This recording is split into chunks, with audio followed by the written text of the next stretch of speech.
And we are going. So welcome to all of you. My name is Matt Harper.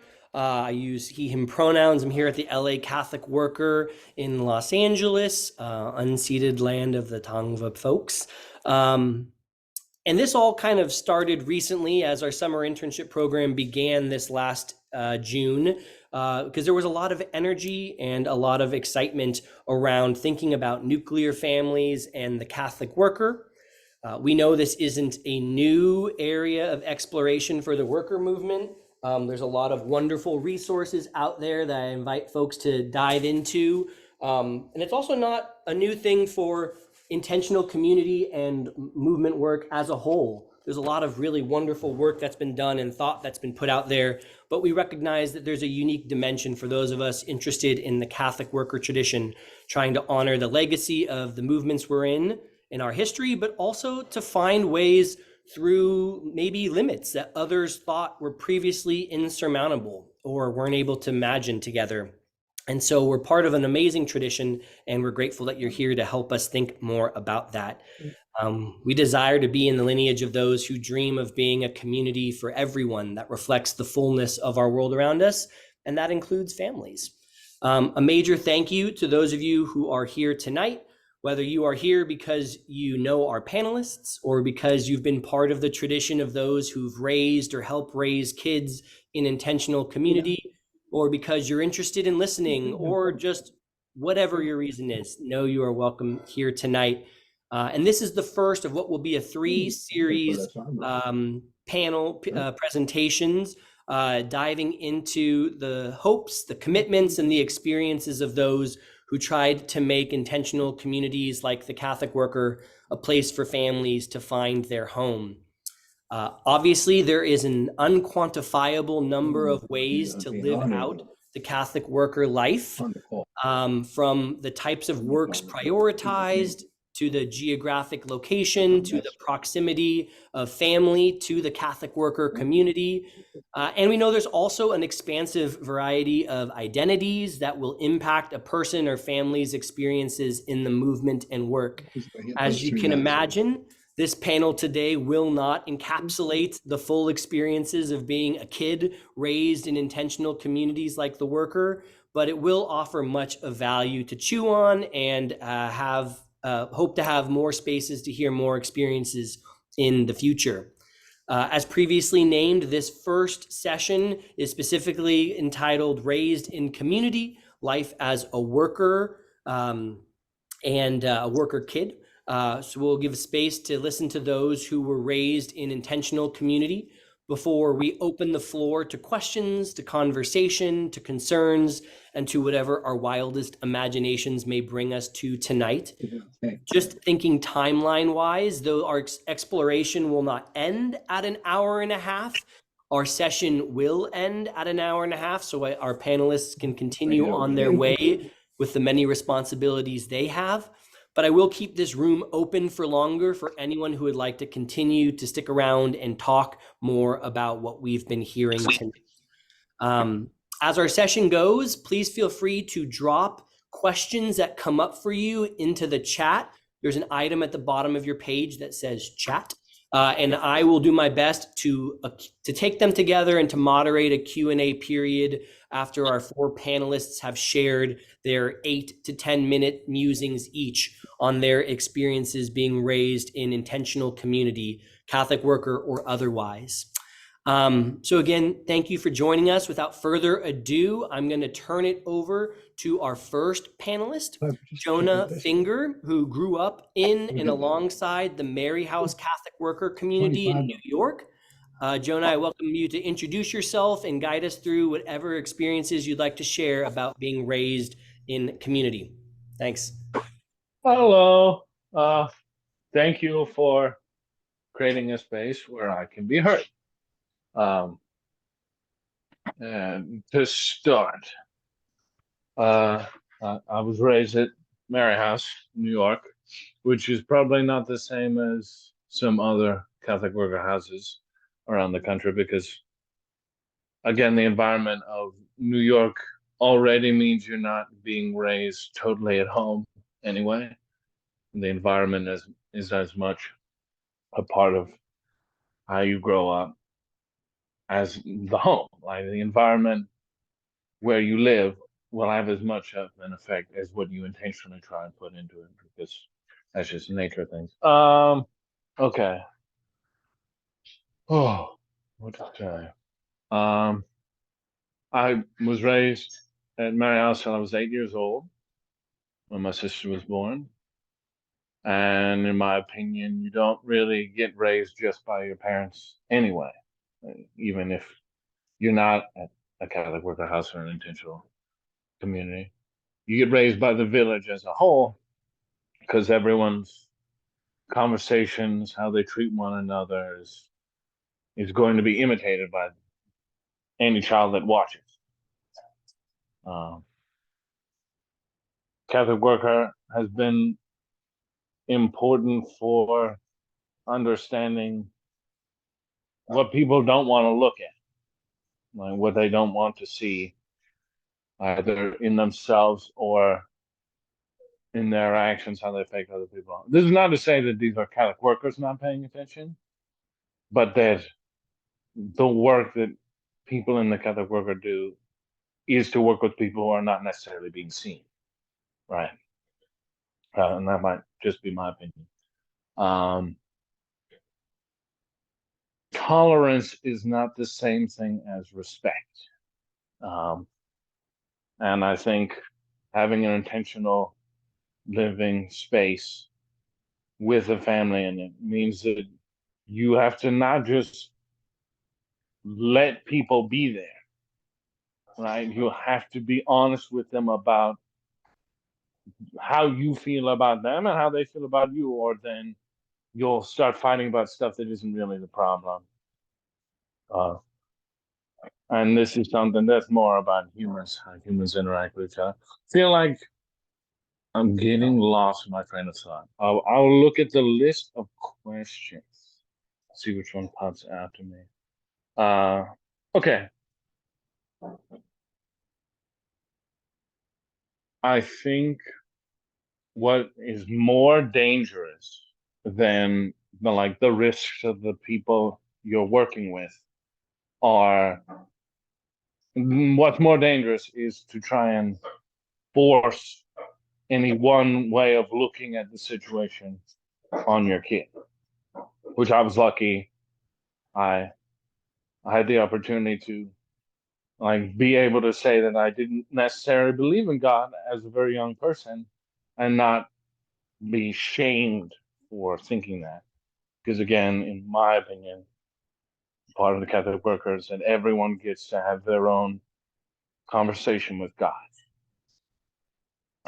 and that their voice is their part of God to share with other people. So that respect is telling the truth, even when it makes you uncomfortable. So that is a very fundamental part about being able to live with people instead of them living with you or you living with them, that is not a possessive thing in community. What else? I did not have as many friends that were my age when I was a child. I mostly just watched television because my mother was mostly working, doing stuff around the house or helping the other people in the community with the problems that they had. And that is not to cast aspersions, say she wasn't doing what I wanted her to do, but that part of it is that you're not going to be able to be there for your kid all of the time because you're actively trying to help other people, not just your small family unit. Um, what else? I'll look at the yeah, never, in my opinion. And I keep saying that, but don't force a belief system. Beliefs are encouraged. They're grown from experience and being safe enough to think without someone telling you how to think. Uh, and that is for me, the value of a community like the Catholic Worker is that for people who don't feel like they're allowed to think for themselves, that they have a place where they can be heard and they can be fed, and then they won't get rained on. Yeah, I wasn't really able to have a lot of friends come over to the house because it's a very hard thing to explain. Be like, yeah, I know more people over the age of 40 than having had people come to the house. Uh, yeah. What else? Maybe this is just anecdotal. It's just observation, but it's really easy not to see the value of like being able to see everyone, not just the people who can afford to be around you in your community, but also like people who can't afford to live around you if you're living next to a Catholic worker house, like in traveling distance. Is that like I was a bratty kid. I thought that I should get stuff. And I remember distinctly getting a lot of gifts that I did not appreciate from people who had nothing. Um, like people on the street who just were happy to see a kid at all, let alone see a kid who was like running around and wasn't necessarily looking at them as if they weren't a person. Yeah. Appreciate where you are. And there's some Catholic worker also instead. Appreciate where you are so that when you are not there anymore, you will have that memory. Yeah, I feel like I've talked enough. Thank you very much, Jonah, for sharing some of those tidbits from your time. Next, I would like to introduce Kate Walsh-Little, who grew up in the Viva House Catholic Worker community in Baltimore, Maryland. Hey, everybody, how you doing? So I'm a teacher, and this really reminds me of the COVID days of having to try to teach everybody online. So your guys are a lot easier to handle than the kids doing backflips while I was trying to teach reading. So this is much better. But yeah, I grew up at Viva House, so I have a real inner city experience of growing up in the Catholic Worker. If anybody's seen The Wire, that's exactly where The Wire takes place, is in the Viva House neighborhood. My parents purposely put Viva House where it is because it was in the middle between a very poor Black community and a very poor white community. And so both communities kind of could come together at Viva House. I have a little bit of a different experience than everybody because I'm an only child. So you're going to have to take my word for it for what my experience was, because I don't have anybody else to bounce these ideas off of that grew up the same way as I did at Viva House. I also have two experiences of being in the Catholic Worker, because I not only grew up there as a child, but after my husband and I got married and we lived in the Bronx for a while and I taught up there, and he was a public defender up there, we moved to Baltimore and lived back at Viva House again for about another 9 years and had raised some of our kids there. So I have an experience as a child and as an adult. And I have a lot of just big themes and takeaways from both experiences. And one of the biggest ones is that I really think it's important to remember that the personal is political. And then I think that, just like Charlie King always sings, our life is more than our work, that as much as the work is important, your family is very, maybe even more important. And I can have a lot of respect for like the bigger public figures like King and things like that. And of course, they like made such a huge mark on the world, but I also have great respect for people who did things for the resistance in smaller ways and did a great job of taking care of their family. And I think that's really important to consider when you're doing this, because all the values of the Catholic Worker are great things to teach your kids. And that's why I think, remembering that the personal is political, I also think that it's important to think about each of your kids individually if you have kids that you're going to raise in the Catholic worker, because they're all probably going to have some different perspective about what it was like to, what it is like to be able to be raised this way. If I was a different kid, I might have had a totally different experience. So I think it's important to like not just think there's one way that all of your kids are going to experience this this kind of intentional living. I think that one of the things that I learned from the whole experience is also the importance of working with marginalized folks, and I still do that to this day. I teach in the inner city public schools here in Baltimore. My school is a Title I school. It's 98% Black. And so I think that it made a big difference in the work that I chose to do for my, in my life. I still think that although I don't live in the Catholic worker, I still feel like that I still do a lot of the work that embodies the values of the Catholic worker. I try to stay in close proximity to people who are suffering and experiencing inequity, as Brian Stevenson always talks about. My sense of community living at Viva House might be a little bit different than other people's too, because we didn't always live with a whole community of people. There were times when people lived with us, but there were also lots of times when it was just my mom and dad and I. But we were really a big part of the neighborhood. We had a family with 6 kids who lived next door to us. We were, we got to know the neighbors. So like the community wasn't just the people that we were living with, it was the whole broader neighborhood as well. But I feel like the bigger sense of community I got was all the folks who also volunteered at Viva House, the folks that came and helped bring food bags or helped actually serve the meals, or when we started the shelter, came and spent the night. So that sense of community was a tie-in of the neighborhood, I would say, and the broader network of actual volunteers. I think that growing up in the Catholic worker gave me a really broad view of the world. I mean, I was surrounded by a really diverse group of people. I was surrounded by like the folks who lived in the neighborhood, but I was also surrounded by middle-class folks who were the volunteers or wealthy donors who gave money to Viva House. And I think that one of the things that I took away from that is that I feel really comfortable talking to all different kinds of people. And I'm really happy that I feel like that.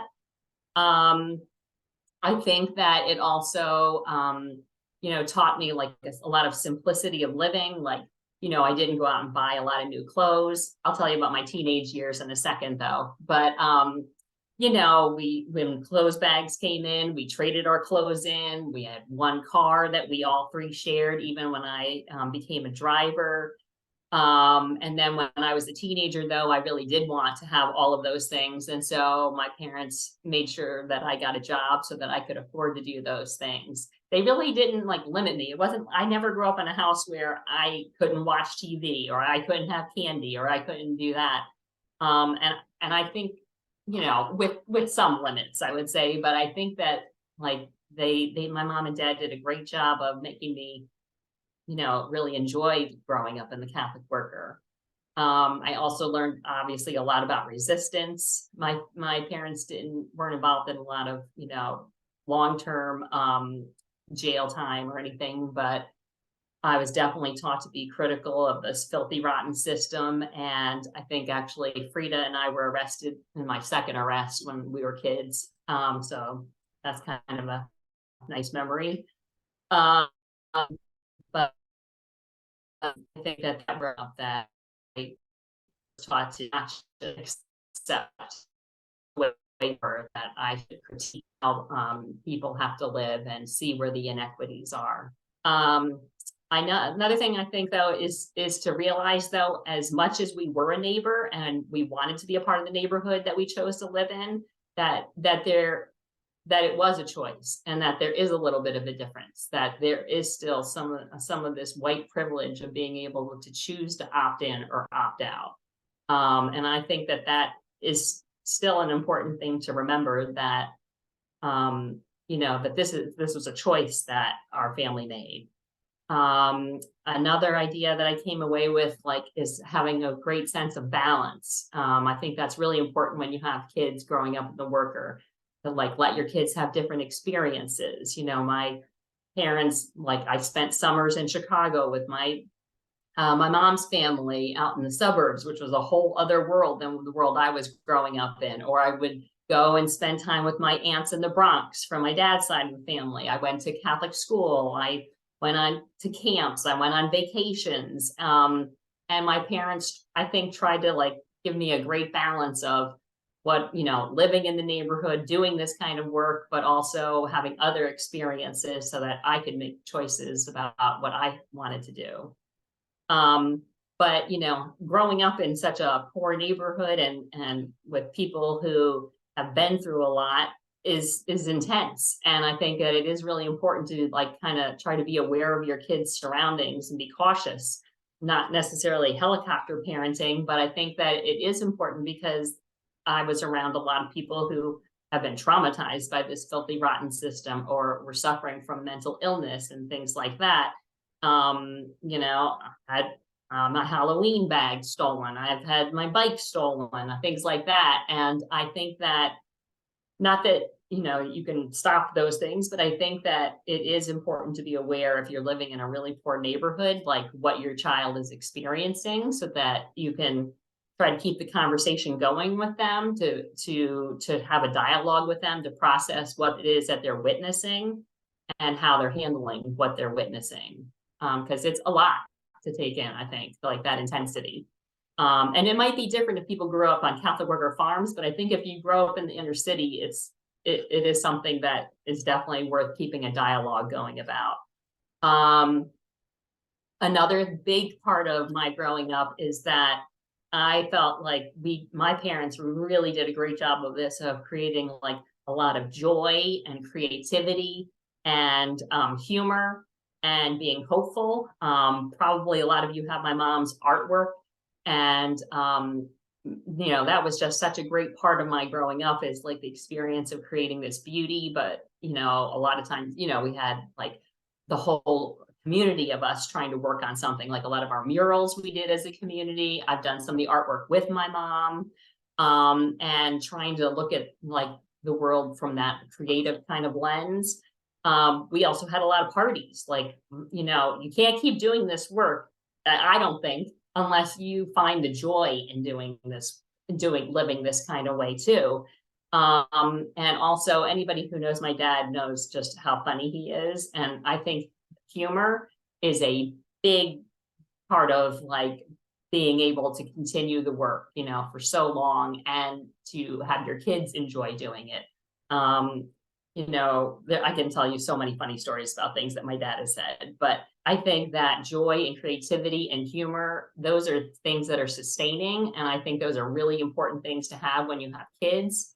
I also think that it took me a long time to realize and acknowledge that the Catholic worker isn't the only way to show hospitality and resistance. And, you know, from a short-term lens as a kid, I thought like that was the way, like that I could take on this filthy, rotten system. And I don't really think that anymore. I feel like the work I do, teaching kids to read, is just as revolutionary as the work that my parents do.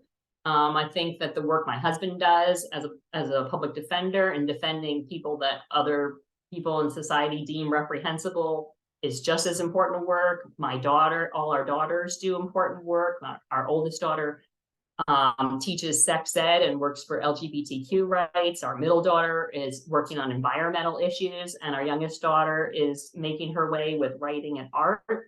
And I think that all of those things are just as important. And so even if you know, come away from this and decide you don't necessarily want to start a Catholic worker, or you don't want to start an intentional community, I don't think that means that you're not a part of the work.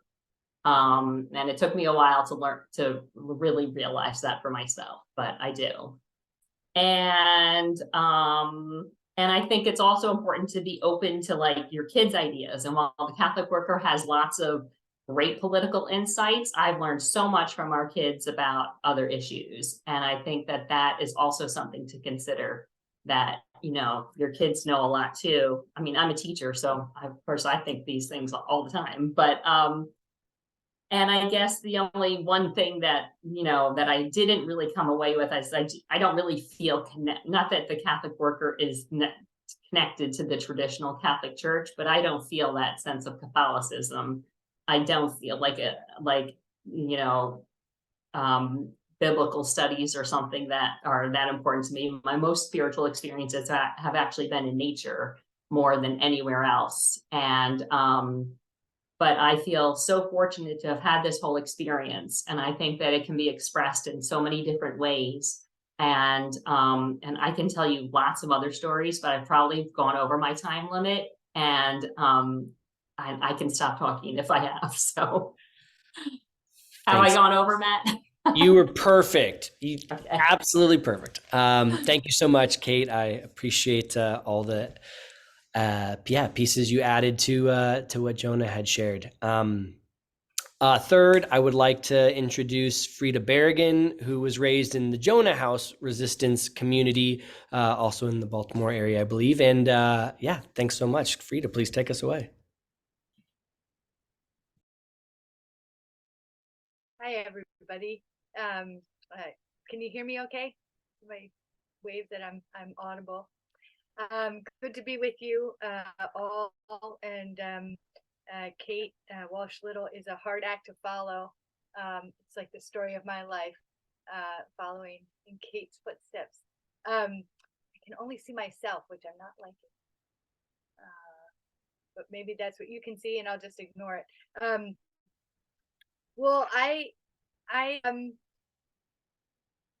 think this frame of the nuclear family, or the anti-nuclear family, or the organic family, that these are all like that. This is very fruitful place for clarification of thought. So thank you for convening us, and I'm curious how this conversation continues to go. I was raised, as Matt said, in a very intentionally in an anti-nuclear family, in community, not Catholic worker, qua Catholic worker, but certainly an intentional community of Christian nonviolent resistance, called Jonah House. And we did not live far from Viva House, and the roots of Jonah House and Viva House as sister communities, it's sort of right there at the beginning. Jonah House was founded by my parents and their friends in 1973. And it was physically it was a 3-story row house. And my brother and my sister and I and our parents lived in the basement of the row house, and that's how we kind of kept a separate family space, was by having the basement. But it was also a basement, and so it had the washing machine and the utility sink. It had all of the tools and supplies for our house painting business, and so it was private space, it was family space, but it was also part of the household, and a place that everybody needed to access on a very regular basis. So, but people would kind of call down, everybody good down there? Peter coming down, is that okay? And we'd call back up, unless we were sitting on the pot, because we didn't have a toilet down there. And we did all of our business in a 5-gallon bucket, and then put it down the utility sink, because we were because the closest bathroom was on the second floor and required going through somebody else's bedroom. And then the other bathroom was on the 3rd floor. So it was a long way to go when you had to go. So that was kind of one dimension. That the house, the community fluctuated a lot. It fluctuated because people were in prison and jail. It fluctuated because people were left because there was disagreements within the household. So there were always people coming and always people leaving. I have 3 kids of my own now, and they very much live in our living room, right? It's a living room. It's where all their projects are, all their toys, all their things, their books are all over our living room because it is our family space. At Jonah House, the living room was public space. We never went upstairs in our pajamas. We kind of came upstairs to interact, in many ways with the public, because who knows who was going to be having breakfast with us on any given morning. We never left our things in the living room, kind of from one day to the next. It was all kind of bring everything down to the basement. And that's really where we lived. We ate all of our meals with the rest of the community, and couldn't really opt out of that. Our distinct family time really all happened outside of the hours of the community, if that makes sense. And we everybody took turns cooking, and we'd sit down to dinner at 6 o'clock or 7 o'clock, depending on which news program we were watching at that time. And you're kind of elbow to elbow with 10 to 12, 14. I think we could get 16 around the table. We really squished. And if we were being obstreperous, I'm a year older than my brother. We're Irish twins. We're just almost exactly a year apart.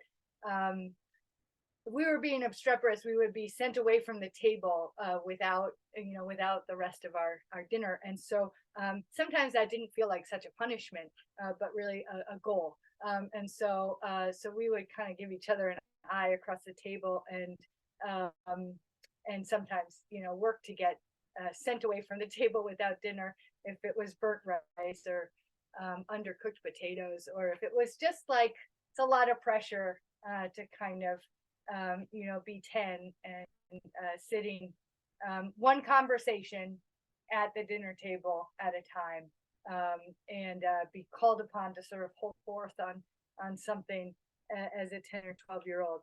Felt like a lot of pressure sometimes. We rented the row house that we lived in. We rented from a couple who owned a number of houses in the neighborhood, Mr. and Mrs. Kim. He was Korean and she was white. I mention this because they were quite our friends, because we took up a lot of space in the neighborhood with a food distribution program, and with people who were constantly coming by, with the dirty tricks, I guess, that the FBI played on us at different times, and with our charism of not total hospitality, but neighborhood people weren't sleeping in our house, but lots of other people were on a regular basis. It was a real open door policy for many years for people, movement people coming through. So our landlords tolerated a lot. And I mentioned that I don't know how much rent we paid when we moved in 1973, but I remember at some point in high school, my mom saying, we've decided to raise our rent to $250. They never raised the rent, so we should really be paying them a little bit more than we have. And then that stuck out to me because in college I was driving with a friend of mine, and she happened to mention that her mom's parking space in New York City was $350, and that was a real deal. And I kind of had this, I have lots of moments of like, bling, like I'm not normal. And that was one of them, that the household for 10 to 14 people was cheaper than a parking space for a woman's car in New York City. There were other families who were part of the Jonah House community, other children that were born there. Of course, there was the Miles Cass family, and forgetting other people's names, and the Peter and Ellen DeMott Grady's oldest daughter was born there. Michelle and Greg Obed's daughter Rachel was born there. Ali Joe Cass Miles was born there. but other families didn't stay as long as we did, and my sister was roughly the same age as Marie Grady DeMott, but Jerry and I never really had peers living with us. We went to public school. We walked to public school down a couple blocks away from our house. And am I really at 9 minutes already? Dang. Yeah, public school was quite an experience for us, and I'm sure Catholic school would have been even worse. So I'm happy to talk more about all of that if there are questions, and I guess I'll stop there because I talked for too long already. Thank you. No such thing as too long, but thank you, Frida. Appreciate your mindfulness. And last but not least, we have our dear friend Rosella Hernandez from the Guadalupe, California area, Beatitudes Catholic Worker House. So Rosella, please take us away. Thanks, Matt. It feels so joyful to be here. You know, it like almost makes me emotional. Jonah touched on this, right? It felt at moments a little bit alienating and a little bit isolating to be a Catholic worker kid. And like, obviously I knew that others existed. There's like this sense, right? And Ella and Mary and Nick and Cody, like we're roughly our age, from Las Vegas and San Bruno, but lived far away. And so stories about older kids like Frida, like Kate, like kind of would like circulate almost like lore growing up. Like we weren't the only ones. And I have a very vivid memory of like New Year's 2016 getting gifted a copy of It Runs in the Family, Frida's book, and like reading the whole thing cover to cover. Like I felt that, I did that, all that to say that I think that for my brother Thomas and I, like our experience of living and growing up in a Catholic worker felt a little bit like Catholic worker light. Like we didn't have as hardcore an experience as all those other people because of the way that my family navigated community and family life, and how those things fit together. And now I don't think there really can be a Catholic worker light, but but insofar as there could be a gentler way to do it, I think that's what my parents really strived for when raising us. And so I just want to touch on a few of the ways that we structured our family life that I feel like really worked for us. And I don't know if it would work for everyone, but things that I think really built my childhood into the beautiful and nourishing experience that I think of it as being, looking back, and I'm still experiencing now as a young adult. So one thing that we ended up doing as a family was having a separate living home space, which is not how most of the other folks I've heard from did it. I was born in the Catholic worker house, in Beatitude House, like on the top floor. And from the stories, like folks were around during that like early first year and a half or so, and it was intensive. And then Larry Purcell, Uncle Larry, sort of like pulled up in the midst of everything and was, I want to buy you guys a house, and bought us a house. And we lived in that house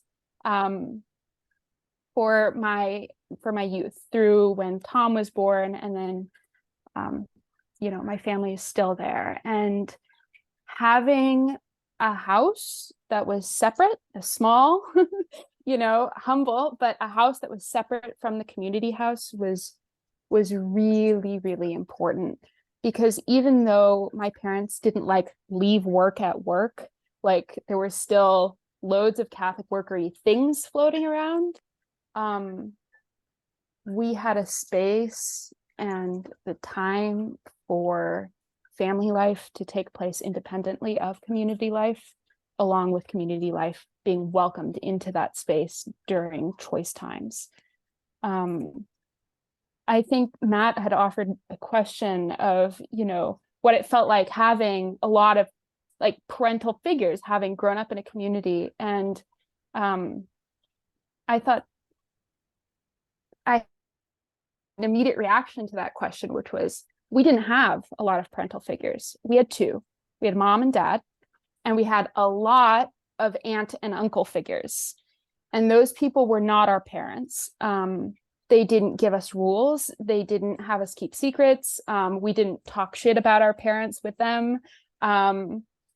They stayed with us for long periods of time. Like Father Steve Kelly was there for a number of years, but you know, they celebrated our birthdays, they went to music recitals, but they were aunt and uncle figures, and still are. And that felt really important, that the actual work of raising us and parenting us was only done by our parents, and that those people were part of our lives as like really loving adult mentorship figures. So that also felt really important and was really easily facilitated by having a separate family space from the house. Again, we were Catholic worker kids. Like all of our clothes came from the clothes distribution. The food came from the food distribution. What Jonah was talking about being embarrassed about inviting people over, like, absolutely. Like, how do you even begin to explain some of these concepts as a child? And especially where we grew up, we went to public school. A number of the kids we went to school with had parents who worked on the base my parents were getting arrested at. And so, you know, there was friction there. Like, why don't you stand for the Pledge of Allegiance? Why do you only eat things out of Tupperwares? Like that felt hard and difficult to explain. And if there was something I could change about the experience, you know, I wish that we had been able to grow up alongside peers, so that there were folks other than my brother and I that were experiencing things around the same time in the same ways. Because that part felt lonely sometimes. And then I want to be cognizant of time, but the other thing that I think is so important, that we actually didn't begin doing until, you know, probably when I was in junior high school, but just made all the difference, is we started having dedicated family meetings. On Mondays were community meetings with the community, and my brother and I were not a part of those. You know, whatever community members were around would participate with my parents, and sometimes it was just my parents. But then on weekends, we would have family meetings, and those were really, really useful for us, because the big decisions got made as a family. And so my parents didn't really invite people into our home without at least giving us a heads up that so-and-so will be coming this week. They'll be staying with us.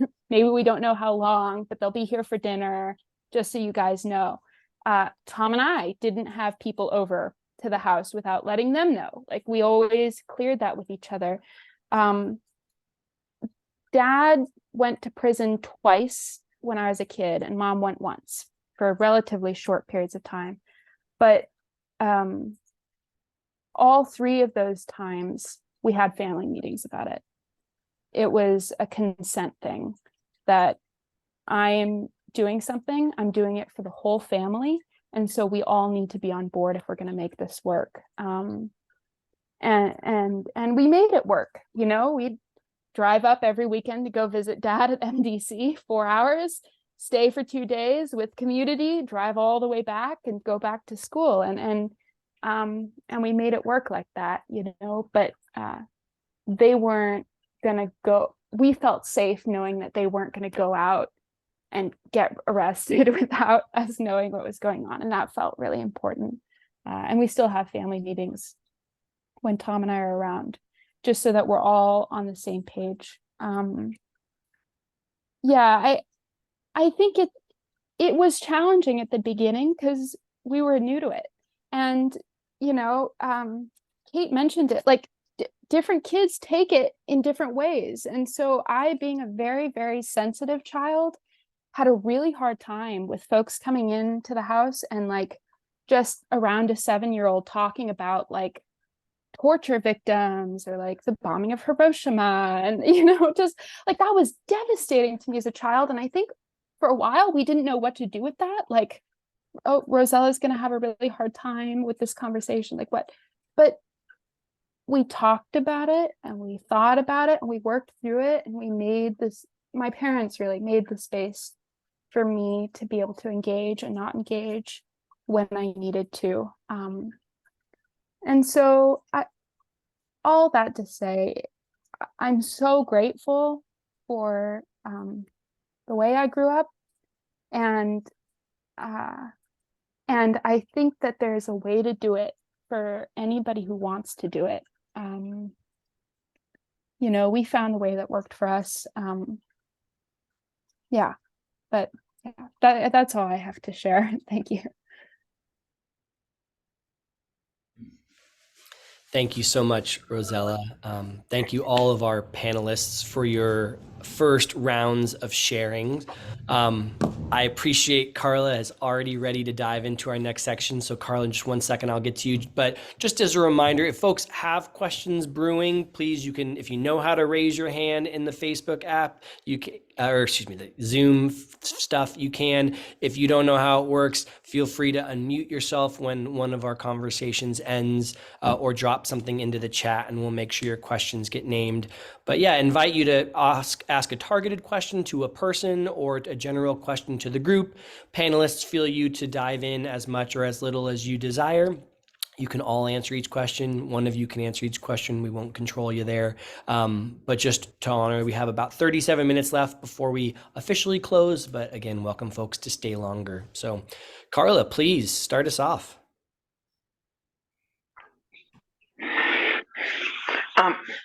Hi, everybody. Matt Harper, I don't have a question, but I do have something that's on my heart. First, thank you for doing this. Second, I'd like to thank everybody who spoke. Jonah, Walslip, Frida, and the young lady who just spoke. Thank you for being honest and open about being raised in community. Thank you so, so much. Thank you, Carla. Appreciate that. Would anyone like to ask a question? I have some that folks posed beforehand that I'm happy to dive into, but also welcome the energy in the room.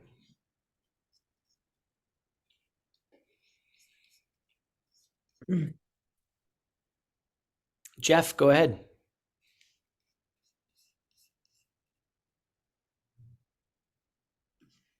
Are you there, Jeff? I didn't I don't want to speak. Oh, okay. I wasn't sure. Heard you make a sound.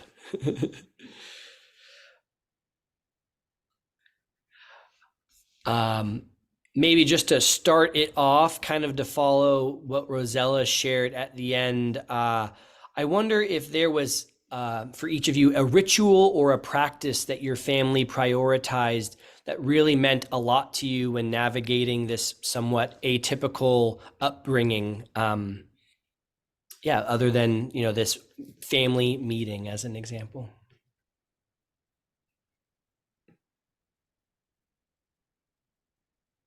I can jump in because it started as rocking chair conferences. My dad sat in a rocking chair in the evening after dinner in the basement and read. And my brother and I had little rocking chairs. And whenever we needed to talk about something, usually it was like about my brother and I's bad behavior, but we would have rocking chair conferences, and we would pull our rocking chairs together and have a meeting. And then there was our dad would read to us every night when he wasn't in jail. And that was lovely. That went on, well into our, teenage years, just because we loved it so much. And it was a real touch point of, his undivided attention and just pure family time. And then we also had Bible study with him again when he wasn't in jail. I think it was every Wednesday night we would study the Bible with him.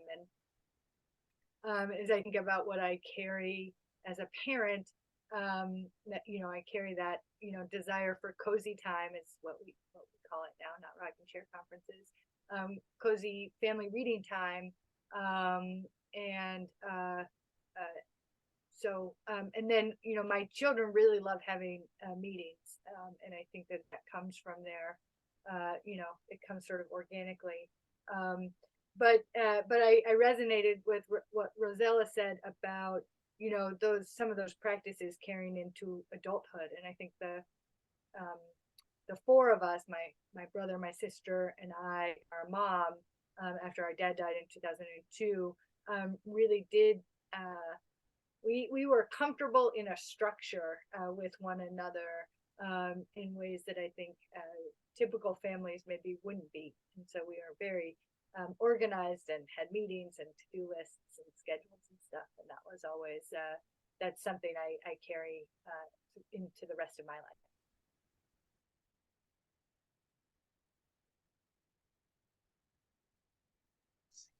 May I say something? Please. The most consistent thing I remember doing with my mom is her making me go with her to get the mail, the house mail, every day that we had to get mail, and then coming back and just sitting with her. She goes through the mail. That's not even like a real.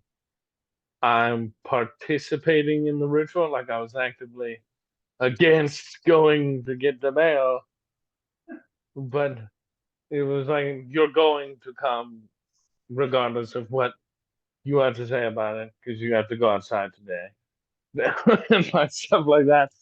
But it was, that like you can be doing the work even if you don't want to, because a part of it is like realizing why you don't want to do it, or just whether or not you're willing to do it, which but yeah, that's all. That's one of my anecdote.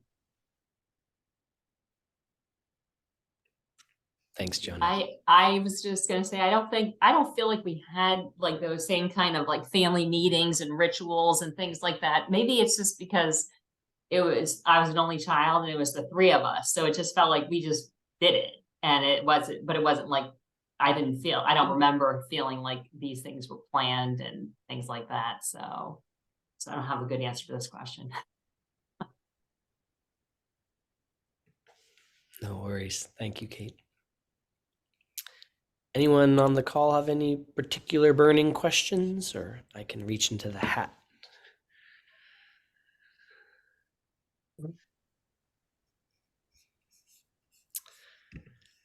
All right.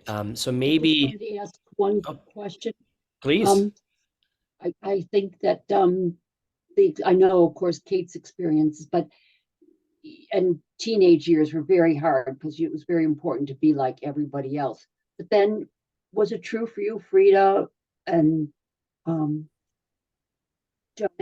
and Rosella, that once you got to be in college age or a young adult, was it easier to bring your friends home to understand what you were doing and let them know you were living a different lifestyle than they did?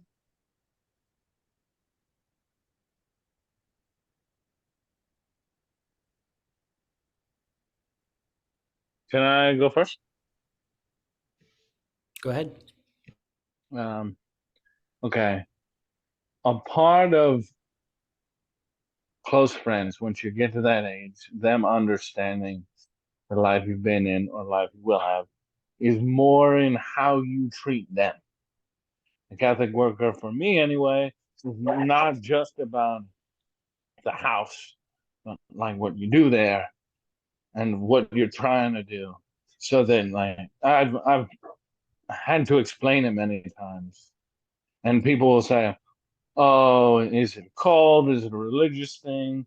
Is it more like, is it a poorhouse?" They've used that word, but then, like, I don't have to explain myself. That I have to take care of myself and the people that I can also help. And then, like, the older you get, the more the parts of the community that are like invisible as a kid, they're like the being able to talk to people in a way that people around you can't necessarily or aren't like comfortable with. And like I've been on the street with my friends in New York, and somebody who is less fortunate than us comes up, and they're either freaked out or they're looking at the visuals instead of looking at the person, and just seeing the like contrast of shush, and then seeing the contrast of just that I didn't have certain response mechanisms. Like I wouldn't automatically turn my nose up, which doesn't mean I'm not like snooty or snobby or I'm not capable, but like it's just unconscious things are much more easier to recognize. All right, that's all I'm gonna say.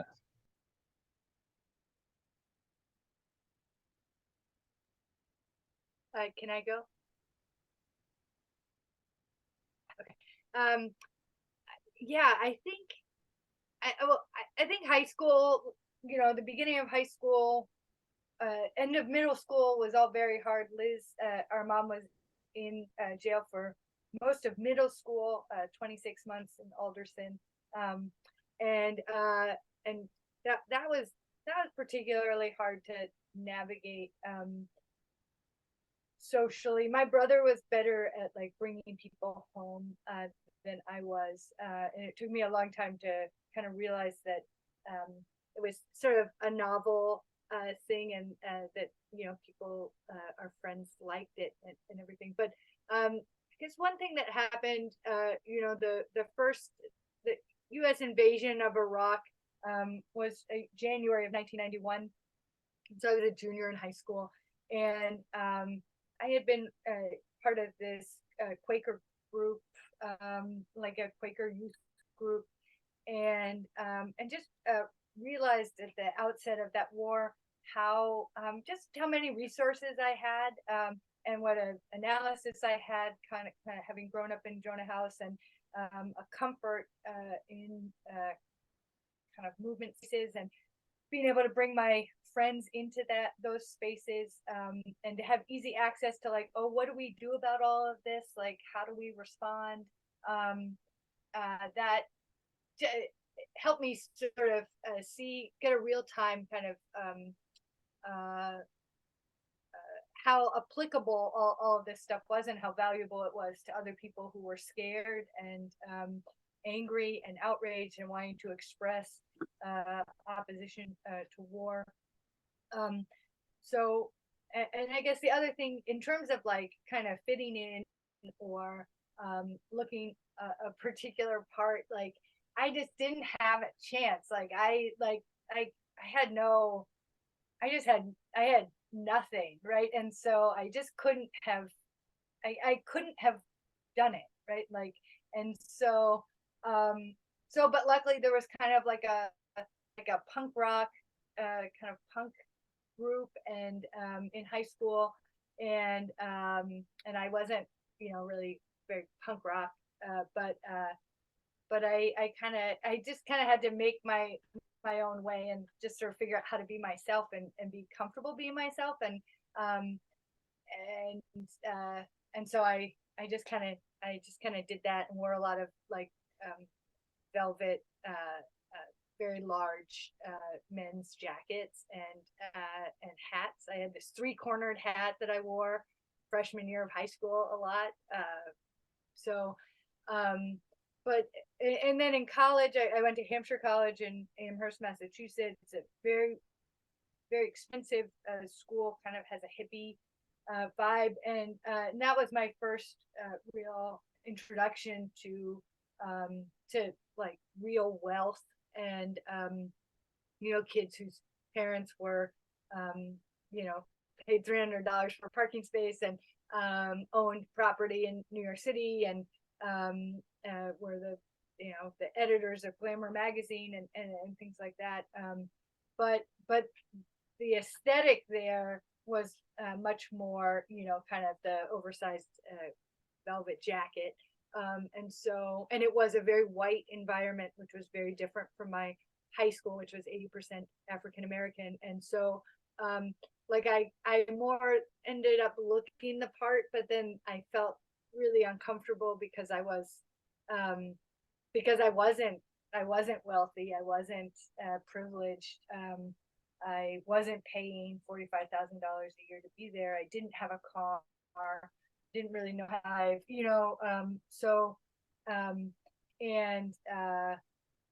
so college was a real culture shock for me that I wasn't really prepared for in that way. And it took me a while to kind of figure all of that out again too. So thanks for that question.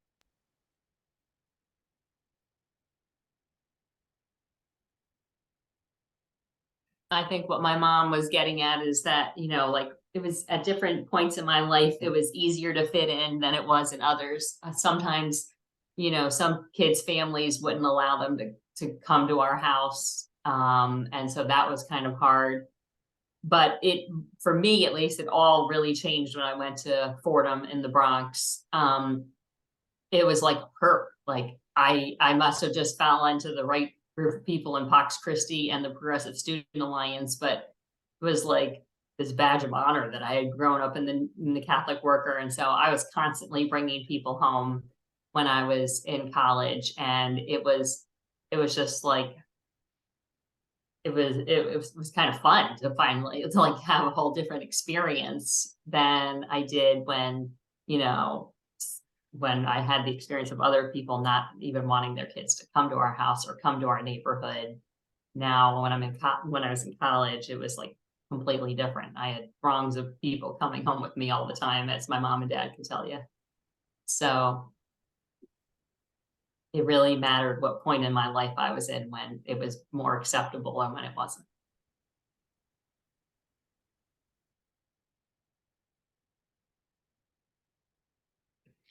Rosella, would you like to dive in? You're good? Okay. I'm good. Josephine, what's going on in your mind?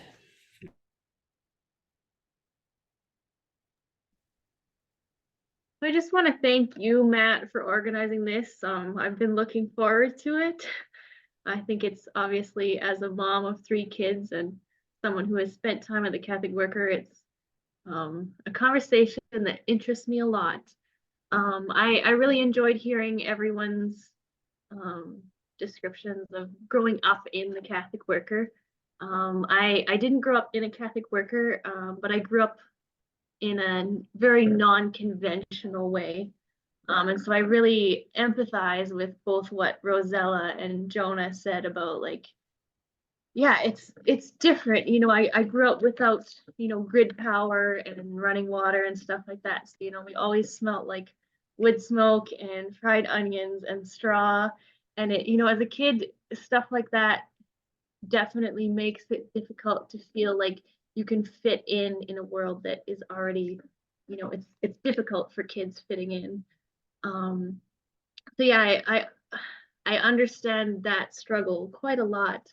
And I think as a mom now, raising kids, I have this internal struggle of like both wanting my kids to have all the conventional opportunities and experiences that I didn't have, and also feeling like, you know, there's a lot of positive things about growing up in more of a community setting.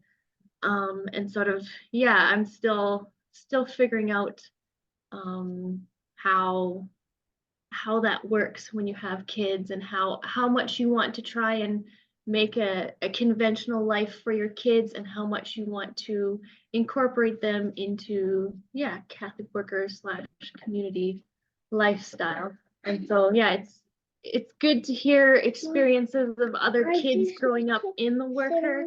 I'm definitely interested in having some type of intentional community with my kids. How that works, I'm not sure.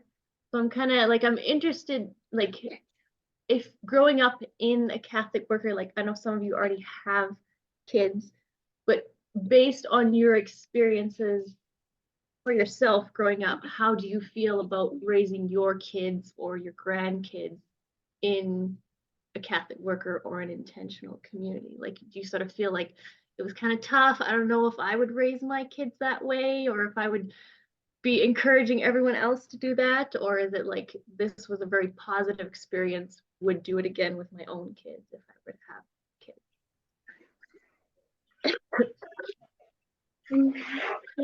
Matt Harper.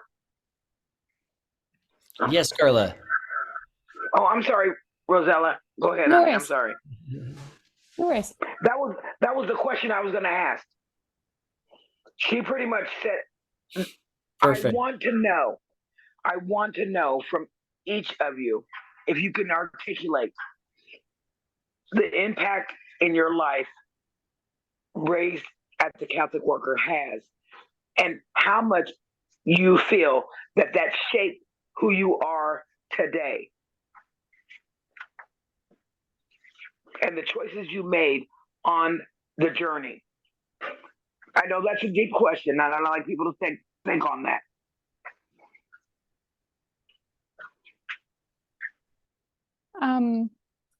You know, Kate said something that made me reflect, and I will continue reflecting on. You know, Kate said something about how she, as she's grown in age and wisdom, she's learned that Catholic worker isn't the only way to do things. And I haven't reached that yet, you know, because I'm still young. And so I think that there is this like creeping anxiety that if I don't find a way to redirect myself back to the path, right, that, you know, that I'll be doing a disservice to myself, to my future children. And so that's something that I'm still working on and trying to figure out, right? Because I do believe it, but I don't like feel it, right? That being said, if I do end up choosing to raise a family in the Catholic worker, I think it'd be a wonderful thing. I think it really served me as a person. It impacts me in the ways I do all sorts of things, many small things, but also some big things. And I'm grateful for that experience. And I would like to give that experience to my children again, if I get there.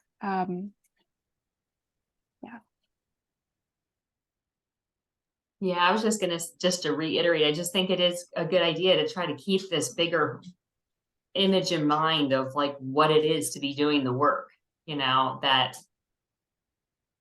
it also helped me see like other people who volunteered at Viva House and people who didn't necessarily start a Catholic worker or live in an intentional community, that they are still doing the work. Like that it doesn't, it's very narrow to think that it's just this way. And I think that is a really important thing to think about, that people can interpret it different ways, and that's okay. And one other thing I was thinking though, when the other person was speaking, is that, you know, just because we have this whole connectedness with the internet and everything like that, like one of the things that I think Rosella was saying is like, we didn't Rosella and Frida and Jonah and I didn't all sit down and talk about, hey, how was it for you growing up in Catholic worker? I wonder if there's some way just through the internet that like kids who are growing up in Catholic worker could be more connected and just talk about how things are going, even in some really like basic way that we never had a chance to do. And I'm not like a big technology person, but I'm just saying maybe that is something to think about for future people who want to have a family in the worker, to like have some ways to have kids connect so that they can see like what experiences they're having that are similar or that are different, and how they're navigating all those experiences. It's just a thought of like what could be done in the future too.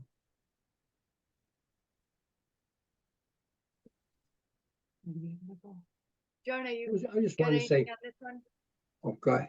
You want me to go? Go ahead. No, Okay. no, stop it. I'm looking at. Give me 5 seconds.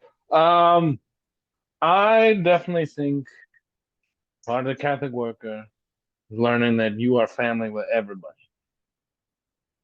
That you like, regardless of whether or not by blood or like by shared belief systems, that everybody is family together. But I definitely personally think that it's kind of necessary to build smaller communities regardless of background, so that like in case of problems in the world on a larger scale, you always have somebody you can talk to about your situation. Somebody's always got your back. And on a, like, for me specifically, I do want to have children, but I think that the intentional living community that I would want to be a part of was one that I started, only because I'm not hesitant to raise them in a specific religious community, but then I want to give them the opportunity to see whatever face of God they can see. Yeah, I don't know, like you can never not be a worker once you have been a worker before. Oh my. Yeah, that's all I'll say. I definitely want to start my own community of some kind, and I think they're important. But yeah.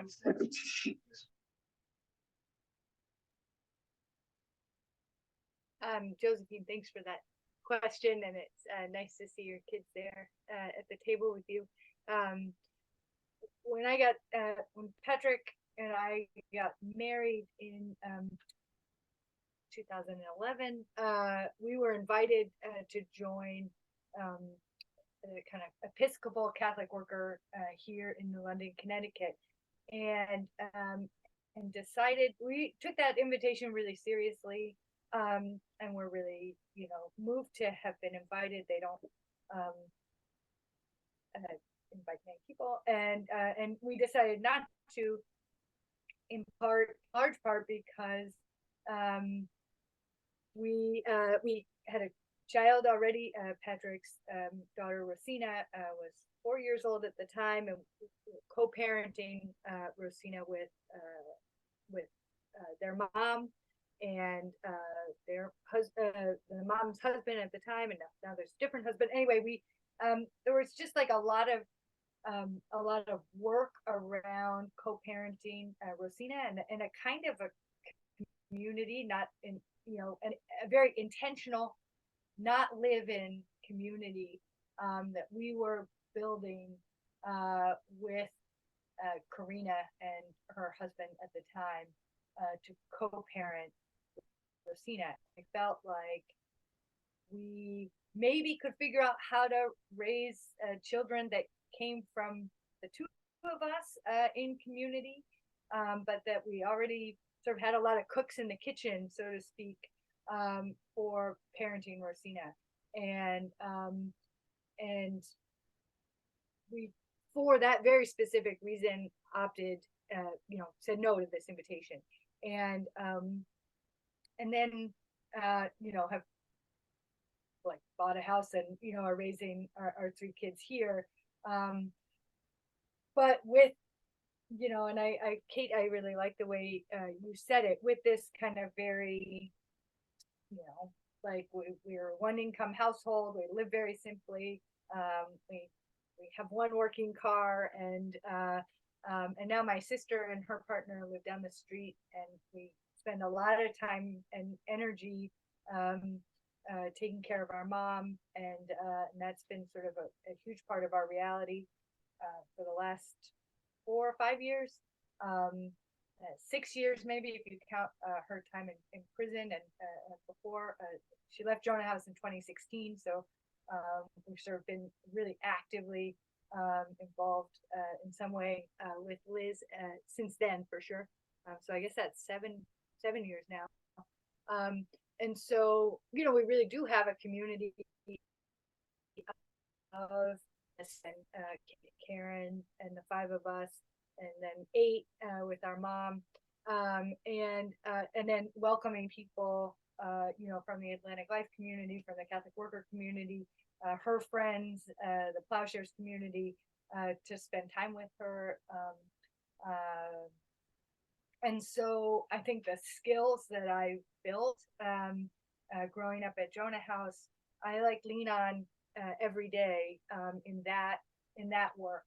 To be 49 and to not have a real job is sometimes slightly uncomfortable, and yet is very much how I was raised, with a lot of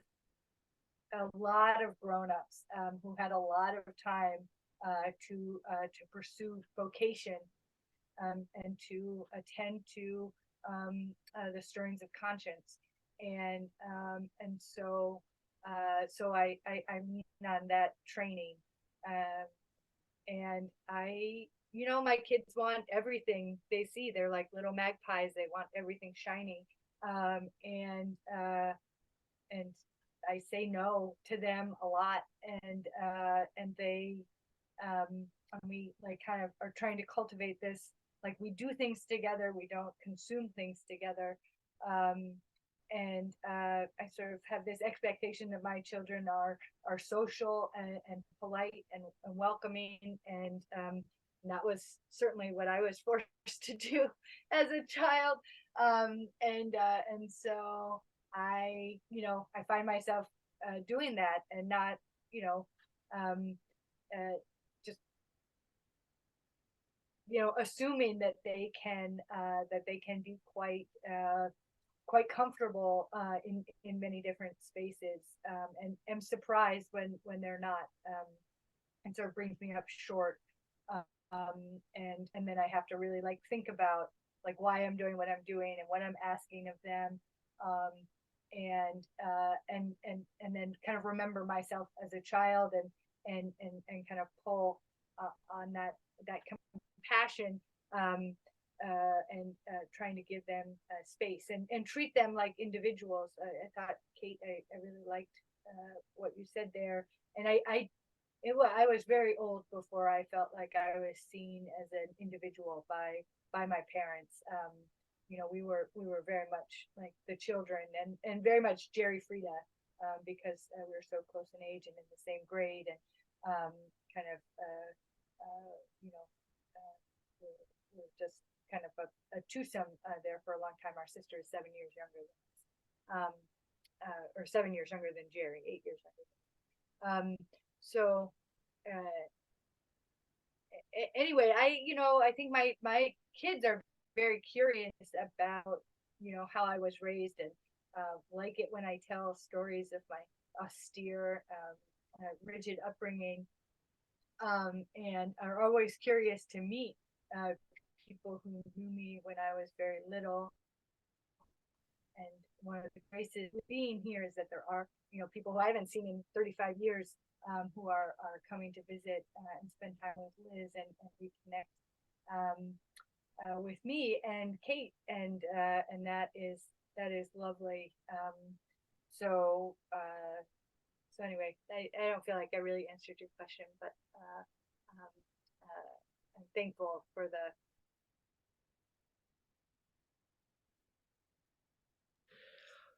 Brian, I see your hand. We're going to get to you really quickly in 1 second. Just in case, I'll do a brief announcement for future stuff. Brian will ask, and then as folks need to leave, we'll want to respect your time tonight, but want to make sure Brian can ask his question.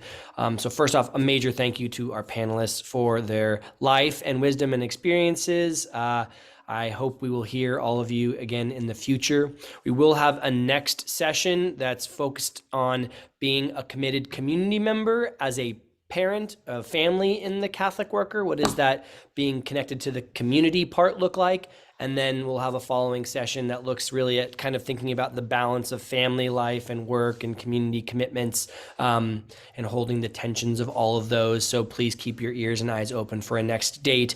I also noticed Brother David put a thing in the chat about a Zoom plan for January around Catholic workers and Franciscans and Jesuit volunteers who met in Chicago in the 1970s. So invite folks to look into that. And if I hear more, I will let them know. But I would love to pass it to Brian to begin the next question. And then folks, please handle your time as you need to. Thank you.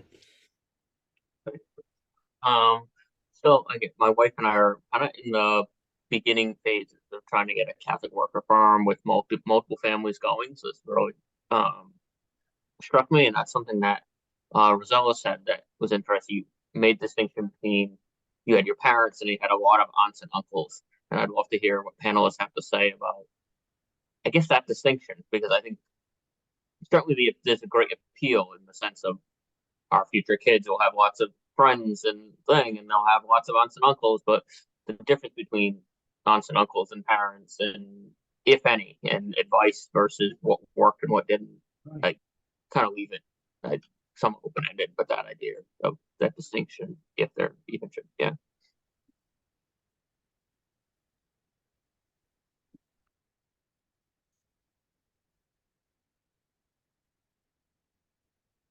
I'll just say briefly, thanks for that, Brian. That I very much saw most of the people like aunts and uncles, or big brothers and sisters.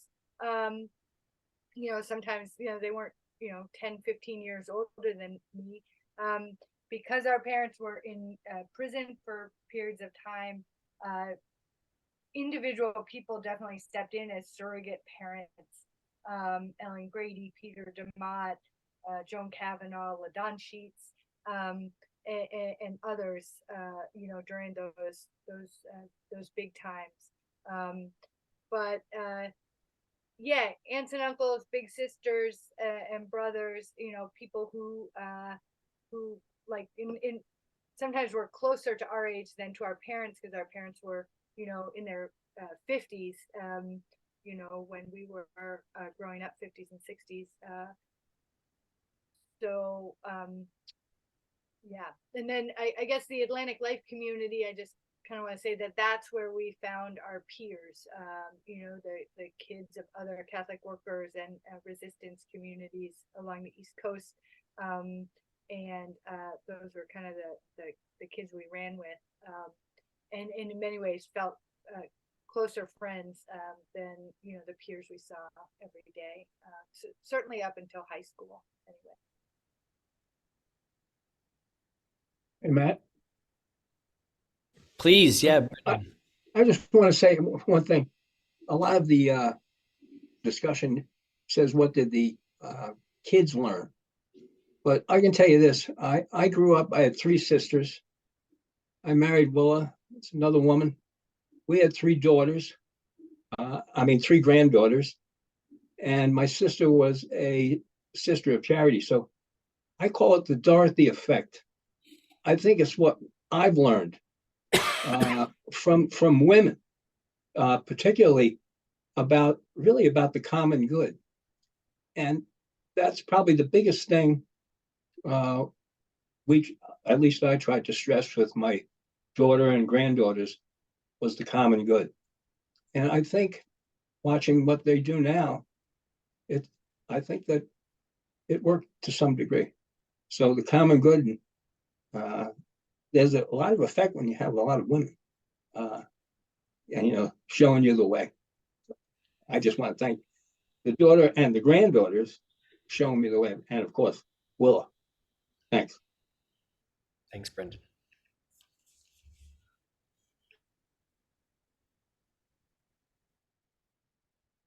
When I just pop in real quick, I think when when I was growing up and seeing these really hard things, right? See, like being exposed to hard things. When you're a child, it's some of those boundaries between this is me, that is you, are still really permeable. And I know that there were times when I would see images of war or poverty or destruction and really genuinely think like, well, that happened to those kids, that could happen to me at any time, and it felt imminent and scary. And as I got older, those communal structures of knowing that, like, in many ways those things could never happen to me because I grew up in a community. I don't think I ever will be homeless. I don't think I'll ever have to suffer from that because I know that I could lose a job or run out of money or something and just really show up at the LA Worker, walk in and sleep on a couch for a few weeks and that would be okay, right? Because Jeff and Catherine love me. And I could go to Uncle Larry's house and stay with him. And I could, go, there's truly hundreds of people I could probably show up to and have them like make space for me and love on me and all those things that are really important. And so even though they didn't make any of the big decisions in my life, like my parents did, and even though they weren't there for all of the small momentous moments, like it is the safety net that the state does not do a good enough job or doesn't really do any job of providing. So when I describe my parents to people I don't know and don't really have any desire to get to know as being social workers, I feel like that's when that sentiment carries like a seed of truth.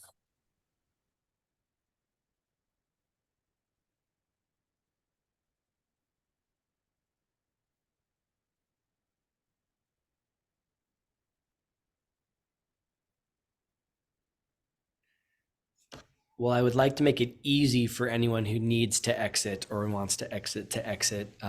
So thank you so much, Frida, Kate, Rosella, and Jonah, again for your time. Bye, Frida. And again, I'm happy to keep the room open once the dust settles and people do their exits as they need to. So appreciate it. Lots of love for folks in the chat, and hopefully we'll be in touch all soon. Thanks, everyone. Thank you so much.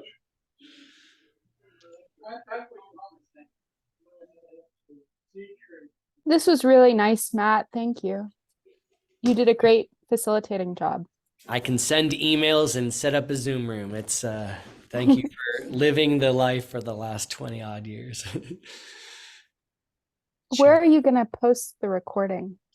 Yeah, so I'll probably check in with folks. It'll either be a private link through like a private YouTube channel so that folks can access it, or depending on folks' comforts, a more public one that folks can share with people so they don't just have to have the link. But I've been posting most of the Catholic Worker Zoom stuff, I think is through my YouTube thing. So you can post it if you want.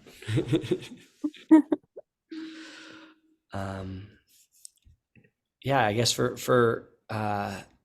folks who are, I think one of the things that, really came up in a lot of people's questions and concerns was around this notion of safety. I appreciate, Rosella, your question, your point around like, does the traditional world, does the state provide us safety? I think is a really important question. And we do move through worlds that have a lot more unpredictable factors. And I think, as Kate said, in the midst of trauma and stuff, things can get more complicated. Not that that's limited just to our spaces. Yeah, and I guess you know, it's also a very vulnerable conversation. So I'm not trying to ask any too deep questions, but you know, when you think about times when you had concerns or times where there were questions that were brought up in the community, you know, how did you see your families trying to navigate this? How did you feel like you were a participant in those conversations? Yeah, just offer those as prompts. Yeah, I don't think we really had a structure for processing all of that, but you know, if there were things I didn't understand, we would have lots of conversations about them. So, because you know, for 3 years out of the whole time that my parents had run Viva House, we ran a homeless shelter for women, and it was when during the whole deinstitutionalization process was going on. So we had lots of people just coming from mental health care places with a token to our house and directions to our house. And so, yeah, there were a lot of very mentally ill people who were coming. And so that was, you know, hard to understand because I was just a kid. I didn't really understand why some people were doing the things they were doing. But I think it was just my parents, like, you know, kind of staying close to me and trying to keep talking to me about it so that I could understand that they had some form, they would just explain it to me. So I think just really mostly just keeping the dialogue open is the most important thing. But recognizing that your kids are going to see things maybe at a younger age than other kids, a lot of trauma and a lot of situations that marginalized folks are in. But that can be pretty intense. But I'd say, you know, as long as you're helping your kids process it, it should, you know, that should be a good help. And I have to go too. I'm so sorry. Thanks for being here, Kate. Appreciate it. I hope you got my message, Rosella. I did. Thank you. Okay. All right. Bye, everybody. It was so nice to be with you. Take care. Thank you, Kate.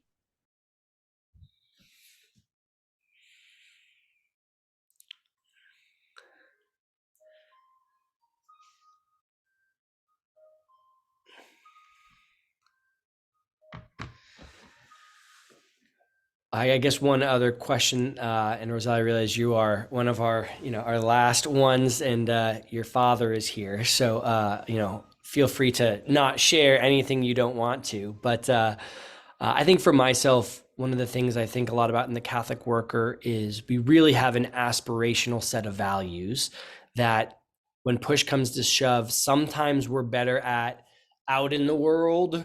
It's a little bit more of a pressure to perform a certain way in the world as we strive to be a certain way. And then sometimes when we come home, we don't always reflect those values in the same way. Though I choose to believe we are all trying very, very hard. And so I guess I'm thinking about that. You know, we talked a little bit about consent. I think about like the power dynamic of being a parent. Some of it being power you need to hold in order to keep your kids you know, fed and cared for and in school and stuff. And some of it being reflections of a society that think that, yeah, we all have to wield an inordinate amount of power over others. And so I guess just a little bit of that tension around these big aspirational values that we talk about as Catholic workers, and then the ways they look at home. If there were any particular memories or experiences that came to mind of trying to wrestle with that tension as a family or as individuals.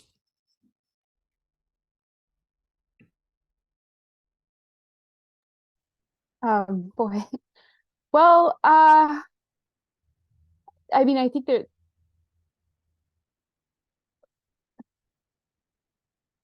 one thing that I think hopefully connects to what you're saying, Matt, is like sometime in college I learned about Maslow's basic hierarchy of needs. Like those needs were met. Like we had a bed, we had food, we had water, we had like safe people who loved us. And so like that was really important in terms of keeping us feeling safe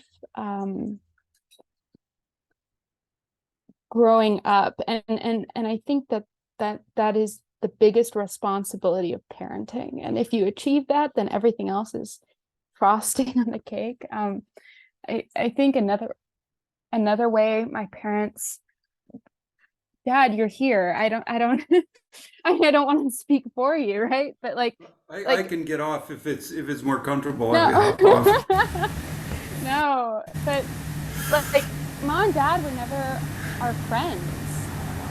Like they were our parents. And that was always very clear that they weren't going to be a friendly, like not a not friendly presence, but that they would be a parental presence in our lives. And as we've gotten older, that's shifted and evolved. But that felt really important also, because I mean, I think a lot of people grow up with a lot of trust in the system or with a lot of trust in the state. And if that's dismantled for you from a very young age, there needs to be some authority figure, like, and ideally, like in addition to God, that feels stable and feels like structural. And so I appreciated having that growing up, and that it wasn't just like sort of like a free for all, you're a child of the earth, like go off and do whatever that you want to do. Like there was a sense of structure, and that we wouldn't be allowed to get ourselves hurt or get ourselves in really significant trouble.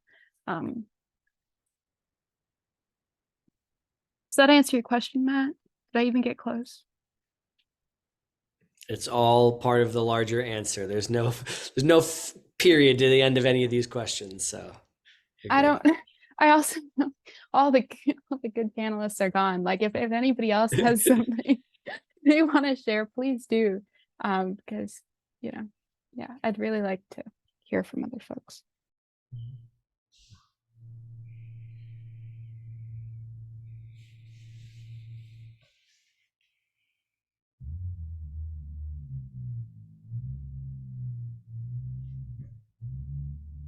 I guess here at the LA Worker, we do have attempts at holding each other accountable and checking in with each other and offering reflections of like, hey, this is how I've been experiencing you. And so with, adults who can process their own experiences and have a larger understanding of the world around them, I think, we do have ways to try to address that. And those feel really valuable. And in fact, when they've not been present or when we haven't really been doing them well, or they haven't been fully bought into, I think it feels like our work and community suffers. And that's with strangers who we just happen to move into community at the same time together, even though we're all committed to this work. We didn't all come in together intentionally. And so I can imagine that in a family setting,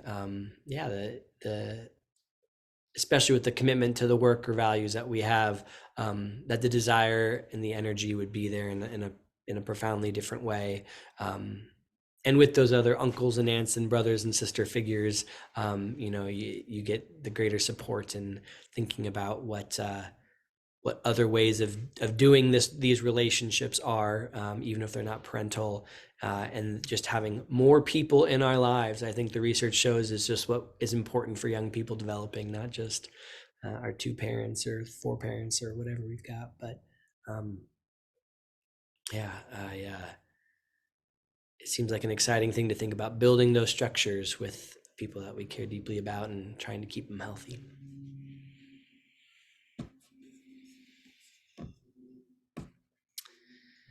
Any last questions, thoughts, musings?